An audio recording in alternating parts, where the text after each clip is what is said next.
Hi friends, அதாவது நம்ம எந்த இடத்துல இருக்கோம்னு பார்த்தீங்கன்னா, கோகுலத்தில் இருக்கோம். திரு ஆயர்பாடின்னு சொல்லுவாங்க. இதுக்கு ஹிந்தியில் என்ன பேருன்னு பார்த்தீங்கன்னா, சவராசி ஹம்பா. இது நந்தபவனம் அப்படின்னு சொல்லுவாங்க. இதுக்குள்ளே பார்த்தீங்கன்னா தூணுகள் மட்டுமே 84 தூணுகள் உள்ளது. இது 5000 ஆண்டுகளுக்கு முன்னாடி கிருஷ்ணர் வாழ்ந்த காலத்துலேருந்து இப்போ வரைக்குமே இருக்குது.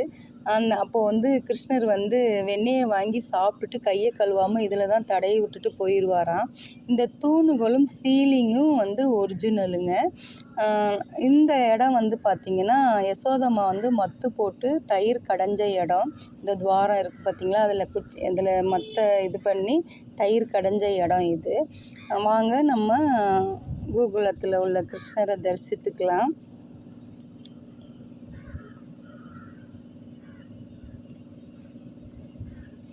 நந்த மகாராஜ், பலராமன், யசோதம்மா, கீழே ஊஞ்சலில் கிருஷ்ணர் இருக்கார் பாருங்கள். கீழே ஊஞ்சலில் கிருஷ்ணர் இருக்கார், குடும்பத்தோடு இருக்காங்க. நம்மளும் கும்பிட்டுக்கலாம். நம்மளும் நல்லா இருக்கணும், எல்லோரும் நல்லா இருக்கணும்னு கும்பிட்டுக்கலாம். சரிங்களா? சரிங்க ஃப்ரெண்ட்ஸ், உங்களுக்கு இந்த வீடியோ பிடிச்சிருந்துச்சி அப்படின்னா எனக்கு கமெண்ட் பண்ணுங்கள், லைக் பண்ணுங்கள், சப்ஸ்கிரைப் பண்ணுங்கள். இந்த துவாரம் என்னன்னு பார்த்தீங்கன்னா, இதில் தான் கிருஷ்ணருக்கு ஊஞ்சல் கட்டிய இடம் இது.